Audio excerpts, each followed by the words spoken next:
എൻ്റെ പേര് honey Francis. ഞാൻ മുരിയാടിൽ നിന്ന് വരുന്നു. ഞാൻ ഓൺലൈൻ വഴിയാണ് ഉടമ്പടി എടുത്തത്. എന്നാന്ന് വെച്ച് കഴിഞ്ഞാൽ ജൂലൈ 10 അതിനെ തുടർന്ന് ഞാൻ എല്ലാ ദിവസവും രാവിലെ 5:30 എഴുന്നേറ്റ് പ്രാർത്ഥിക്കുകയും മാതാവിനെ മുറുകെ പിടിക്കുകയും ചെയ്തിരുന്നു. ഞാൻ പ്രൊഫഷണലി നഴ്സാണ്, ദുബായിലാണ് വർക്ക് ചെയ്യുന്നത്. അത് കാരണമാണ് ഓൺലൈൻ വഴിയായിട്ട് എടുത്തിരുന്നത്. എല്ലാ ദിവസവും പ്രാർത്ഥിച്ച് ഞാൻ OET ന്യൂസിലൻഡിലേക്ക് പോകാനായിട്ട് OET എഴുതിക്കൊണ്ടിരിക്കുകയായിരുന്നു.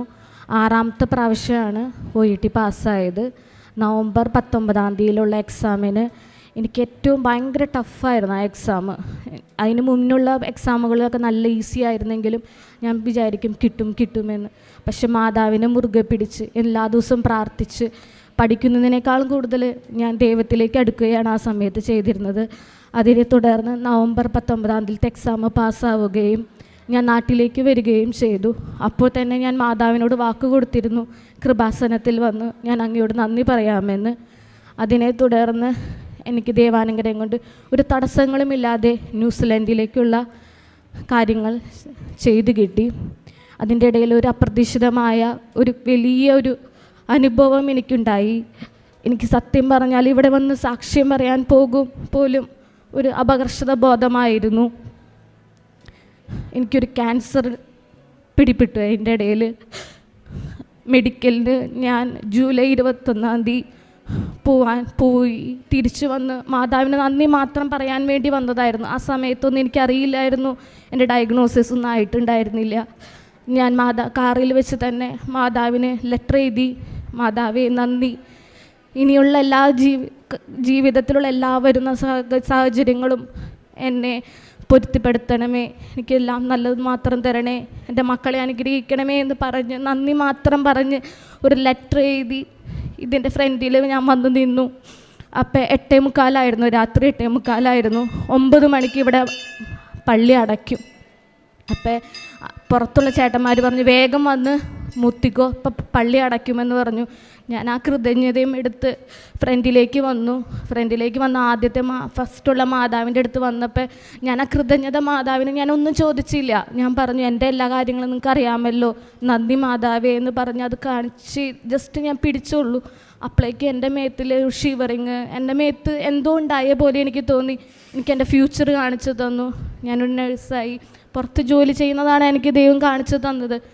അതിനെ തുടർന്ന് ഞാൻ ഭയങ്കര സന്തോഷത്തോടെ ഞാൻ പുറത്തിറങ്ങിയിട്ട് എൻ്റെ ഹസ്ബൻഡിനോട് പറഞ്ഞു, മാതാവ് എനിക്ക് എന്തൊക്കെയോ കാണിച്ചു തന്നു, മാതാവിനെ തൊട്ടു, എനിക്ക് എന്തൊക്കെയോ ഒരു അത്ഭുതം ഉണ്ടായ പോലെ എന്ന് തോന്നി.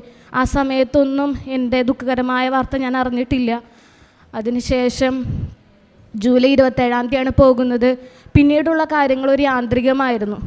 2 ദിവസം കഴിഞ്ഞപ്പോൾ എനിക്ക് തോന്നി എനിക്കൊന്ന് ഹോസ്പിറ്റലിൽ പോണേക്കാൾ മുമ്പ് ഒന്ന് ഷുഗർ പ്രഷർ ഒന്ന് ചെക്ക് ചെയ്യണം. അമ്മയെ കൊണ്ടുപോയി അമ്മയുടെ ബ്ലഡ് ടെസ്റ്റ് ചെയ്യാനാണ് പോയത്. തുടർന്ന് ഞാൻ അവിടെ ഞാൻ തന്നെ എന്നെ ആരോഗ്യം പറയണം, ബ്ലഡ് ടെസ്റ്റ് ചെയ്യും. അത് കഴിഞ്ഞിട്ട് ഷുഗറിൻ്റെ എല്ലാ ടെസ്റ്റും ചെയ്തു.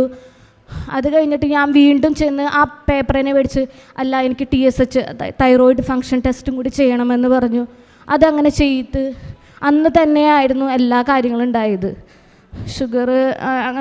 ഷുഗറിലൊന്നും പ്രശ്നമില്ല, തൈറോയിഡിൽ TSHൻ്റെ അളവ് കൂടുതലായിരുന്നു. അതിനെ തുടർന്ന് ഡോക്ടറെ കണ്ടപ്പോൾ ഡോക്ടർ പറഞ്ഞു ഒരു സ്കാൻ ചെയ്ത് നോക്കാം, വേറെ പ്രശ്നങ്ങളൊന്നുമില്ല, ജസ്റ്റ് സ്കാൻ ചെയ്ത് നോക്കാമെന്ന് പറഞ്ഞു. അപ്പം ഞാൻ വിചാരിച്ചു 2 ദിവസം കഴിഞ്ഞ് കഴിഞ്ഞാൽ ഇനി ന്യൂസിലൻഡിൽ പോവല്ലേ, ഇനിയിപ്പോൾ എന്തിനു തലേദിവസം ചെയ്യുന്നത്. പക്ഷെ ഞാനത് കളയാൻ പോയത് മാതാവ് പറഞ്ഞു, മാതാവ് ആരാന്ന് എനിക്ക് അറിഞ്ഞുകൂടാ, പക്ഷെ ഞാൻ എപ്പോഴും മാതാവിനെയും ഈശോയെയും എല്ലാ ദിവസവും കുർബാനയ്ക്ക് പോകുന്നൊരു വ്യക്തിയാണ്, പ്രാർത്ഥിക്കുമായിരുന്നു, എന്ത് കാര്യങ്ങളും മാതാവിനോട് മുറുകെ പിടിച്ച് ചെയ്യാറുള്ളൂ. അപ്പം മാതാവ് എന്നെ പറയിപ്പിക്കാമെന്നൊന്നും എനിക്കറിയില്ല. ആ സമയത്ത് ഞാൻ സ്കാനിങ് ചെയ്തതിന് ശേഷം എനിക്കറിയാം ഞാൻ മെഡിക്കൽ ഫീൽഡാണല്ലോ. അപ്പോൾ അവർ പറയുന്നത് തന്നെ എല്ലാവരും ആ ക്യാൻസറിൻ്റെ ഓരോ ഘട്ടങ്ങളായിരുന്നു. സ്കാൻ ചെയ്തുമ്പോൾ അവർ പറയുമ്പോൾ തന്നെ എനിക്ക് എന്തൊക്കെയോ പ്രശ്നമുണ്ടെന്ന് എനിക്ക് മനസ്സിലായി. അപ്പോൾ തന്നെ ഞാൻ പുറത്തേക്ക് ഇറങ്ങിയപ്പോൾ ഹസ്ബൻഡ് ചോദിച്ചു കുഴപ്പമൊന്നുമില്ലല്ലോ, എല്ലാവരും ഒരു ലാഘവത്തോടെയും ഒരു പ്രശ്നമില്ലല്ലോ, ഹെൽത്തി ആയിട്ടിരിക്കുന്ന ആളല്ലേ, ഒരു പ്രശ്നമില്ലല്ലോ എന്ന് വിചാരിച്ചിരുന്നത്. അന്നത്തെ ദിവസം, അതായത് ജൂലൈ 24 ഞാൻ ഡയഗ്നോസ് ചെയ്തു. അവർക്ക് സ്കാൻ ചെയ്യുമ്പോൾ തന്നെ ഒരുവിധം മനസ്സിലായി ഇതാണെന്ന്. അന്ന് തന്നെ ബയോപ്സി എടുക്കാൻ ഞാൻ വീണ്ടും വേറൊരു ഹോസ്പിറ്റലിൽ പോയി. ഡോക്ടർ അവിടെ ഉണ്ടായിരുന്നപ്പോൾ പിന്നെ എനിക്ക് മനസ്സിലായി, എൻ്റെ മനസ്സിൽ എന്തോ എനിക്ക് വരാൻ പോകുന്നു. ഒരു മെഡിക്കൽ ഫീൽഡായ കാരണം എല്ലാം നമുക്കറിയാം, എന്തൊക്കെ എന്നെ അടുത്തത് ഉണ്ടാവാൻ പോണേന്നൊക്കെ എനിക്കറിയായിരുന്നു. അപ്പം മാതാവ് എന്നെ മുറുകെ പിടിച്ചു. ആ സമയത്ത് എനിക്ക് ഭയങ്കര ദേഷ്യമായിരുന്നു, ഭയങ്കര സങ്കടമായിരുന്നു. കാരണം എന്താണെന്ന് വെച്ച് കഴിഞ്ഞാൽ എനിക്ക് രോഗം വന്നതിനല്ല എനിക്ക് വിഷമമുണ്ടായിരുന്നത്. ഞാൻ എത്രയോ കൊല്ലം പഠിച്ചതിൻ്റെ BSc നേഴ്സായത്, അത് കഴിഞ്ഞ് എന്തോരം പഠിച്ച് OET പാസ്സായി, അതിനു വേണ്ടി കുറേ പ്രയത്നങ്ങൾ നടത്തിയിട്ടാണ് നമ്മൾ ഒരു നേഴ്സ് അതിലേക്ക് പോകുന്നത്. തൊട്ട് 2 ദിവസം മുമ്പാണ് മാതാവ് എനിക്കത് കാണിച്ചു തന്നത്. അത് ദൈവാനുഗ്രഹം കൊണ്ട് അത് കാണിച്ചു തന്നു. അതിനെ തുടർന്ന് ഞാൻ ഓപ്പറേഷൻ ചെയ്തു. പിന്നീട് അതായത് 26-ാം തീയതി ഞാൻ ഓപ്പറേഷൻ ചെയ്ത്, അതിനെ തുടർന്ന് 5-ാമത്തെ ദിവസം തുടങ്ങി ഞാൻ കുർബാനയ്ക്ക് പോകാൻ തുടങ്ങി. പക്ഷേ എനിക്ക് ആ സമയത്ത് ഒരു വിഷമമൊക്കെ ആയിരുന്നു, എന്താ മാതാവേ. പക്ഷെ ഇപ്പം ഞാൻ മനസ്സിലാക്കുന്നു, ഞാനത് വെച്ചിട്ടാണ് ഞാനിപ്പോൾ അവിടെ എത്തിയിരുന്നെങ്കിൽ വർക്ക് വിസ അടിച്ച് കഴിഞ്ഞതിന് ശേഷമായിരിക്കും. അവിടെയുള്ളവർക്കൊക്കെ അറിയാം, വർക്ക് വിസ അടിച്ചതിന് ശേഷം നമുക്കൊരു ഇൻഷുറൻസ് കിട്ടുള്ളൂ, ഒരു ഡോക്ടറെ കാണാൻ പറ്റുള്ളൂ. ഒരു ഡോക്ടർക്ക് അപ്പോയിൻമെൻറ്റ് കിട്ടണമെന്ന് തന്നെ ഒരു 6 മാസമൊക്കെ എടുക്കും. ആ സമയമാകുമ്പോൾ ഞാൻ ഇവിടെ ഇന്നും ഉണ്ടാവുമെന്ന് പോലും എനിക്കറിയില്ലായിരിക്കും. മാതാവിനെ കാണിച്ചു തരികയാണ് ചെയ്തതെന്ന് ഞാൻ വിശ്വസിക്കുന്നു. അത് കഴിഞ്ഞ് അതിനെ തുടർന്നുള്ള ഭയങ്കര വേദനകളും കാര്യങ്ങളൊക്കെ ആയിരുന്നു. ഞാനിവിടുത്തെ വെളിച്ചെണ്ണയും എല്ലാം തേനൊക്കെ എടുത്ത് പ്രാർത്ഥിച്ചിരുന്നു. ദൈവാനുഗ്രഹം കൊണ്ട് എനിക്കിപ്പോൾ ഒരു പ്രശ്നമില്ല. അതിനെ തുടർന്ന് സ്കാൻ ചെയ്തു.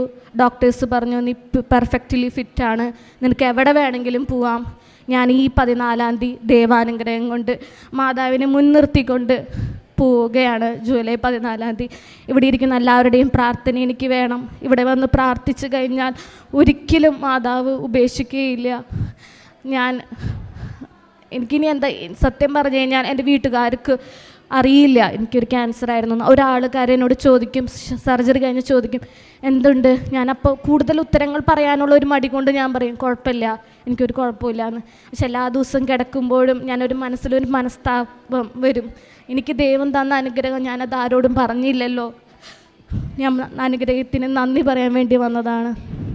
മാതാവേ നന്ദി, സ്വസ്ത്രം. തൻ്റെ വ്യക്തിപരമായൊരു ജീവിതത്തിലെ ഒരു അനുഭവമാണ് നമ്മൾ സാക്ഷ്യപ്പെടുത്തി. ഇതിൽ ഒരു പ്രധാനപ്പെട്ടത് ആയിട്ട് ഉള്ളത് മാതാവിൻ്റെ ഒരു ഇടപെടലായിട്ട് ഈ മകൾ കാണിക്കുന്നത്. ഇവിടെ ആദ്യമായിട്ട് വന്ന സമയത്ത് എഴുതിയ പ്രാർത്ഥനയിൽ അമ്മ തന്നെ മുൻപോട്ടുള്ളൊരു യാത്രയുടെ സൂചന കാണിച്ചു കൊടുത്തു എന്നുള്ളതാണ് ഒരു പ്രധാനപ്പെട്ടത്. ഒപ്പം തന്നെ തൻ്റെ ജീവിതത്തിൽ വന്ന സാഹചര്യത്തിൽ അമ്മയുടെ ഇടപെടൽ വായിച്ചെടുക്കുന്നത് അത് വ്യക്തമായിട്ട് പറയുന്നുണ്ട്. അതായത് ജീവിതത്തിൽ ഇവിടെ തന്നെ അതിനൊരു ചികിത്സയും പെട്ടെന്നുള്ളൊരു കാര്യങ്ങളുമൊക്കെ അമ്മ കാണിച്ചു തന്നതുപോലെ ഒരു ഇടപെടൽ ജീവിതത്തിൽ ഉണ്ടായി എന്നുള്ളതും, ഒപ്പം കാര്യങ്ങളെല്ലാം വേഗം ക്രമപ്പെട്ടു എന്നുള്ളതാണ് സാക്ഷ്യത്തിൻ്റെ ചുരുക്കരൂപം. അതായത് ഈ വേഗതയും ഉടനടി ഉള്ള ഒരു പരിഹാരവും അമ്മയുടെ ഇടപെടൽ ഉണ്ടാകുന്നത് നമ്മുടെ ഉടമ്പടി സാക്ഷ്യങ്ങളുടെ പ്രത്യേകതയായിട്ട് നമ്മൾ വായിച്ചെടുക്കുന്നതാണ്. കാരണം നമുക്കറിയാം 2004 ഡിസംബർ 7-ാം തീയതി ബഹുമാനപ്പെട്ട അച്ഛൻ അമ്മ പ്രത്യക്ഷപ്പെടുമ്പോൾ അമ്മയുടെ ഹൃദയഭാഗത്ത് സമയഘടികാരമുണ്ട് എന്നുള്ളതാണ് ഈ പ്രത്യക്ഷീകരണത്തിൻ്റെ ഏറ്റവും പ്രധാനപ്പെട്ട ഘടകം. ലൂർദിലും ഫാത്തിമയിലുമൊക്കെ അമ്മയുടെ പ്രത്യക്ഷപ്പെടലിന് ഓരോ പ്രത്യേകത ഉണ്ട്, വസ്ത്രധാരണത്തിലും എല്ലാത്തിലും. അപ്പോൾ അങ്ങനൊരു പ്രത്യക്ഷീകരണത്തിന് വേണ്ടി സമയത്തിന് മുകളിൽ പരിശുദ്ധ അമ്മയ്ക്ക് അധികാരമുണ്ട് എന്നുള്ള വെളിപ്പെടുത്തലിലാണ് നമ്മുടെ ഉടമ്പടിയുടെ അടിസ്ഥാനവും നിലനിൽക്കുന്നത്. ഏറെ പ്രത്യേകിച്ച് എല്ലാം വേഗം നടന്നു എന്ന് പരിശുദ്ധ അമ്മയുടെ മാധ്യസ്ഥതയിൽ പറയുമ്പോൾ ഈ മകൾ തന്നെ പറയുന്നുണ്ട്, അങ്ങനെ ഇവിടെ വന്ന് ആദ്യം പ്രാർത്ഥിച്ചപ്പോൾ അമ്മ തന്നെ ഇതെല്ലാം കാണിച്ചു തന്നു എന്നും പറയുന്നു. അത് വ്യക്തിപരമായിട്ടൊരു പ്രാർത്ഥനയുടെ അനുഭവമാണ്. അത് ഇത്രയും നേരം രാവിലെ തൊട്ട് ഇവിടെ വന്ന് കാത്തിരുന്ന് പ്രാർത്ഥിച്ചൊരുങ്ങിയാണ് ഇത് സാക്ഷ്യം പറയുന്നത്. അപ്പം അങ്ങനെ ഒരു അനുഭവം ലഭിച്ചവർക്ക് മാത്രമേ ഇത് ഈ അൾത്താര വരെ കൊണ്ടുവന്ന് ആത്മാർത്ഥമായിട്ട് പറയാനും സാധിക്കത്തുള്ളൂ. അപ്പോൾ ഇനിയും മുൻപോട്ടുള്ള യാത്രയിൽ അമ്മയുടെ വലിയ അനുഭവങ്ങൾ ഉണ്ടാകട്ടെ എന്നും ദൈവം ജീവിക്കുന്നുണ്ടെന്ന വലിയൊരു സത്യം ആഴമായി മനസ്സിലാക്കുവാനായിട്ട് ഈ മകളെ ദൈവം സഹായിക്കട്ടെ എന്ന് പ്രാർത്ഥിക്കുന്നു. ഒപ്പം ഈ മകൾക്ക് നൽകിയ എല്ലാ അനുഗ്രഹങ്ങളെയും പ്രതി നമുക്ക് കരങ്ങളടിച്ച് ദൈവത്തിൻ്റെ നാമം മഹത്വപ്പെടുത്താം.